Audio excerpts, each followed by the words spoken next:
There are some fig cuttings that are difficult to not only root but grow.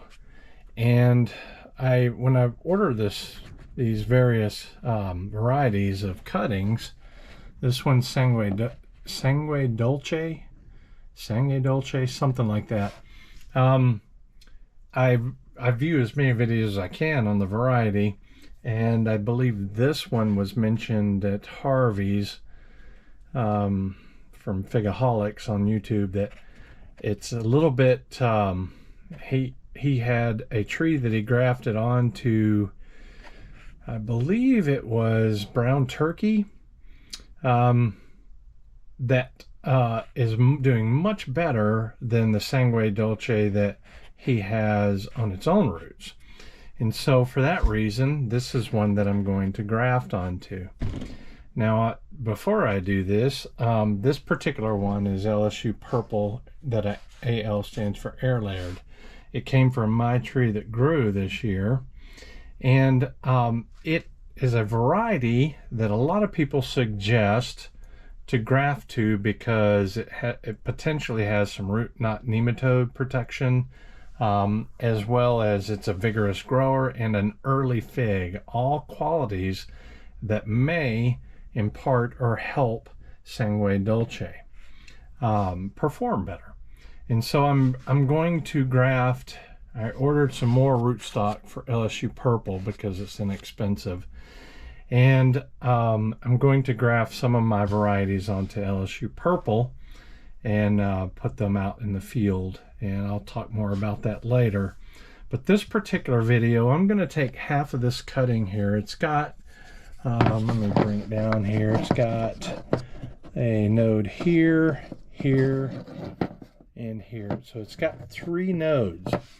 So I'm going to cut it above this second node here by about a 1/2 inch or 3/4 of an inch. And I'm going to attempt to root that as I typically root the others. And on the top half, I'll have a blank space here that I will graft to this LSU Purple of mine. And I'll show you the result. I'm going to do a whip and tongue graft. This is only my second one to attempt. I haven't even gotten a successful one yet, but I know that from previous grafting of different styles like cleft grafting and chip bud grafting. If you look here, this was a bud graft I made here, and this is Rouge de Bordeaux. Over here I did another one. This is Col de Dame Blanc. Down here is a Black Madeira and a Smith. They haven't popped out, but they've got green buds here. So I know that chip budding, I've been successful with at least that one there. This is just a bud from the original plant that popped that I'm letting grow. That's Adriatic JH. That's the rootstock for this one. So I've done, in other fruit trees and whatnot, I've done other kinds of grafts and stuff. So whip and tongue, I've done one. I think it's going to do really well for me. So I'm going to do that with this half of the cutting, and the other half I'm going to root. This is what I'm working, and this is the first one I did. It's Adriatic JH is the rootstock, and this particular bud that grew here, I removed the other one here and I put Col de Dame Blanc on top of that. So I don't know if this one's going to work. So far it looks good. I've got a little bag over it to keep the humidity in until the graft takes, hopefully. Now this one, I'm going to take here the LSU Purple, and I'm going to remove this part right here, and I'll take this one, this part here, I'll remove the leaves, and I'll try to root it just because I can. And here I'll cut right here, and we will attach it to that. I'll probably end up removing this piece right here, this bud that's growing, because there's 2 active buds here that will easily pop out once I make this cut. And so I want to ensure the strength is going into the graft. So I left this one on just to help because it's the only one, no buds below it. This one has 2 buds that are trying to pop out. So let me get after it. So here's the top half. This is the one I'm going to root, Sangue Dolce. This is the bottom half here. I cut it at an angle, and then obviously I cut this one at an angle. So it has a pretty good matchup of the size of the graft and the scion. And I used these to make the initial cut. And I have a grafting knife here that I'll do the other part of the graft. I don't know if it's called the tongue or the whip. Anyway, they match together. I'll show you that. Just want to show you the first cut in this one here. You can see where the knife has gone through. And you cut it down, and if you're going to ever do this, man, you need to be careful. Because I have cut myself grafting, and you can surely do some damage if you're forcing these really sharp knives. You'd think I wouldn't need to say that kind of thing, but I also feel kind of responsible to make sure that those who attempt to copy don't hurt themselves. So I'm going to do the same type of cut in the scion. This is the rootstock, and then we'll join them together.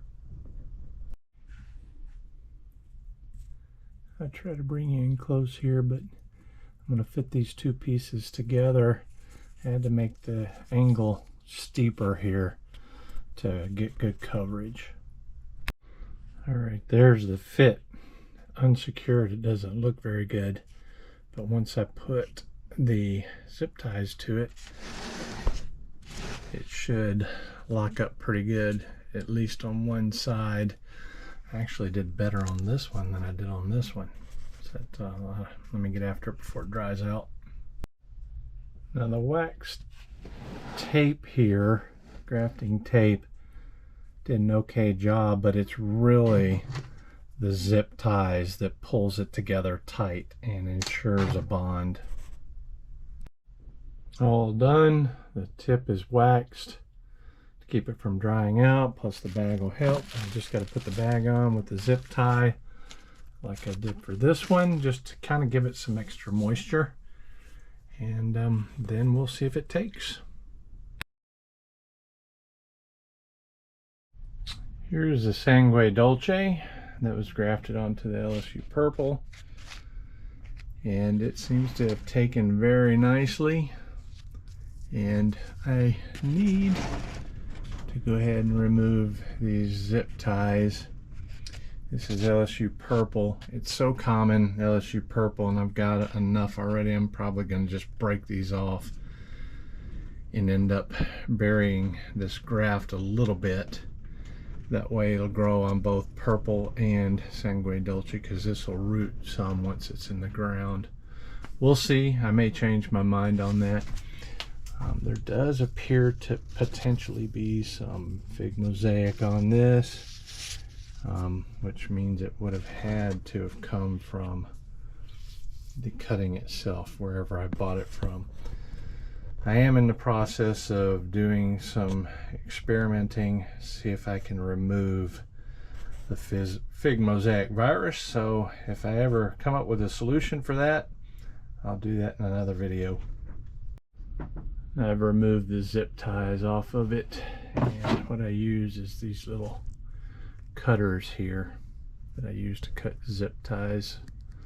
Back when I was doing microgreen stuff, it appears like this graft is nice and healed.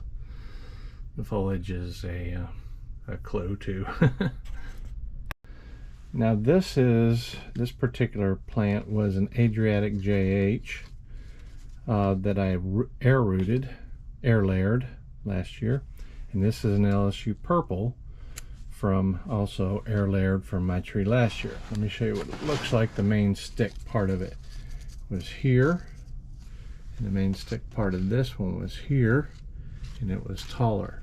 So what I did was I cut it here, and I took a cutting I'd ordered, Col de Dame Blanc, and I whip and tongue grafted it here to this part here, and then I had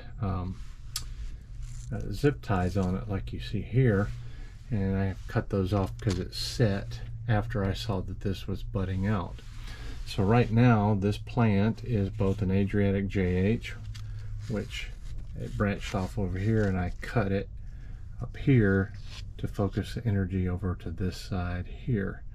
So, but this one will also send out some shoots here. So I can make this a multiple grafted tree, which I plan to do. And then I'll have a Col de Dame Blanc and Adriatic JH on this one. And then later on, I will graft to one of these two, another variety or two. On the other side over here, I received two very thin 1/8 inch cuttings of Rouge de Bordeaux, not Ronde de Bordeaux, but Rouge de Bordeaux. Some people say it's the same as Pastelier. I don't know if that's true, but the Pastelier, that's a common fig, not the unknown Pastelier. Both of those figs are good, by the way. But anyway, this is two each of very thin Rouge de Bordeaux that I grafted on top of LSU Purple. And you can see it said LSU Purple underneath here, but over here you can see I grafted onto LSU Purple. So those were very thin, and I just did those as a cleft graft. And pretty soon I'll be taking these two little zip ties off so that it can expand better. And it's already fused and growing well. You can see a stem here and one up here. And this one on this side, below it is LSU Purple. You can see here below the two zip ties, but above this zip tie right here is Rouge de Bordeaux also. Now both of these two little thin grafts are on one tree. Because it's underneath the soil here for this one, and it's here going up for this one. So yep, this one can also turn into a frankenfig or a multiple grafted tree if I decide to do that. But the reason why I grafted this particular one is because the cutting is so thin. A lot of times they fail for me when I try to root a cutting that's so thin. And in fact, the guy who gave me the cutting said, I'm going to give you another variety because all I had was these two thin ones.